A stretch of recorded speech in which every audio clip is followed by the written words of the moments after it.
All right, let's jump right in. Have you ever wondered what actually happens to the balance sheet when a massive, entrenched agricultural giant decides to just split in two? Well, today in this explainer, we're going to interpret a highly detailed professional valuation report to really demystify the complex financial implications of Corteva's impending corporate restructuring. We're going to dig straight into the data and see what's actually happening beneath the surface here. So what you're seeing right here is a point-in-time valuation report from IanFV, and it analyzes the core realities driving Corteva's market valuation. Unlike those reports that just kind of sell a dream, this data is completely grounded in a deep look at corporate survival modes, real market trends, and actual point-in-time intervals. We're going to unpack exactly what is driving that specific target price. Okay, here's our roadmap. First, the Corteva-Vyler split. Then we'll look at restructuring and capital costs, analyze debt and credit ratings, confront the PFAS liability threat, and finally, navigate the financial future. Starting with Section 1, the Corteva-Vyler split, leading up to a Q4 2026 demerger.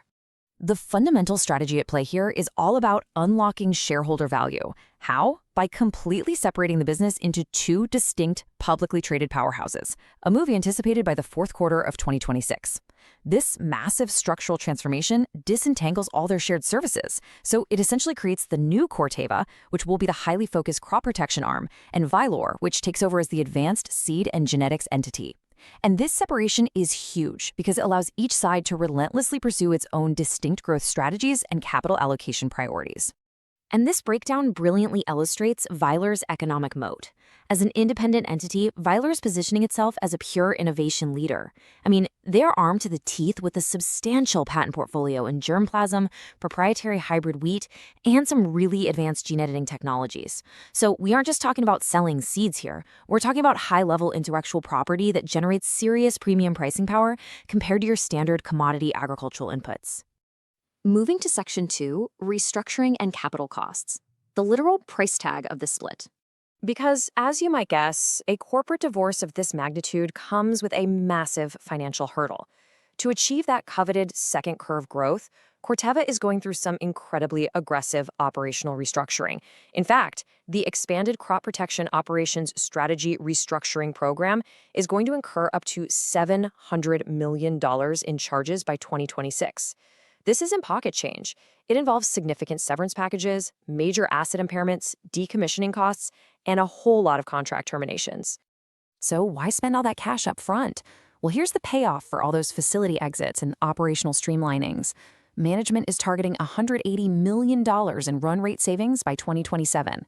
And these savings are expected to really drive margin expansion, allowing both of these businesses to optimize their cost structures so they can actually thrive as standalone entities. Let's shift over to the balance sheet for a second and see how this all builds. When you're dealing with the agricultural sector, the intense seasonality of the business makes efficient working capital management absolutely vital for basic liquidity. We are talking about meticulously monitoring days sales outstanding, inventory levels, and payables, because out here, the planting and harvest cycles literally dictate everything. Just look at the data tracking this intense seasonality. We've got these really strong Q2 gross margin peaks, sometimes even blowing past 50%, which reflects their successful pricing power during planting season. But notice how this is juxtaposed against incredibly fragile Q3 net margins. Time and time again, the net margins just nosedive into negative territory in the third quarter. It really underscores these periods of serious operational vulnerability, where expenses and interest costs are just outpacing revenue. Which brings us perfectly to Section 3. Debt and credit ratings, the balancing act. Take a close look at the blue line here, the debt-to-asset ratio. Notice how it's persistently elevated above 0.38? That signals a really substantial reliance on debt financing relative to their total assets. Now, while they definitely use leverage dynamically to fund their growth, this kind of structural reliance creates a real vulnerability if cash flows were to suddenly weaken. And that's especially concerning when you factor in the massive costs of the impending separation we just talked about. The direct result of this capital structure management is a long-term debt fair value sitting at roughly $2.462 billion projected for the end of 2025. It's a disciplined approach, sure, but it requires constant, hyper-proactive management to make sure the migration of this debt maturity is handled smoothly, without accidentally triggering a catastrophic liquidity crunch. So what exactly is their strategy to manage all of this? Well, maintaining that investment-grade credit rating is paramount. It is the absolute key to accessing cost-effective financing. To do this, they've been actively refinancing $500 million in senior notes and, crucially, maintaining access to a massive $2.85 billion revolving credit facility. That buffer gives them the breathing room they need to navigate those crazy working capital swings and the hefty restructuring costs we looked at earlier. All right, so we've seen the tremendous innovation upside, and we've analyzed the heavy operational and debt costs. But now we really have to ask the tough question. What lurks beneath the surface that could actually threaten this firm's long-term financial stability and terminal value? That takes us to Section 4, the toxic anchor, PFAS and legacy risks. Here, we've mapped out these incredibly open-ended legal exposures.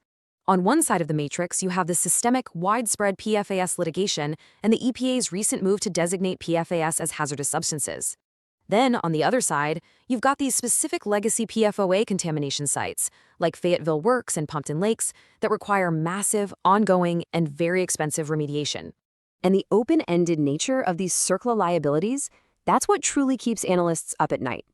It means that unforeseen environmental costs continuously weigh down the company's weighted average cost of capital. Essentially, it raises the minimum return they need to achieve just to keep their investors happy. Even with some of the recent settlements they've managed, the risk of further litigation or massive supplemental payments remains a dominant threat that could easily exceed their current financial accruals. Finally, Section 5, navigating the financial future. Let's get to the verdict. Looking back at this target price uncertainty analysis from the very beginning, it all kind of clicks into place now, doesn't it? We can clearly see how the market is trying to price in the friction between two massive opposing forces.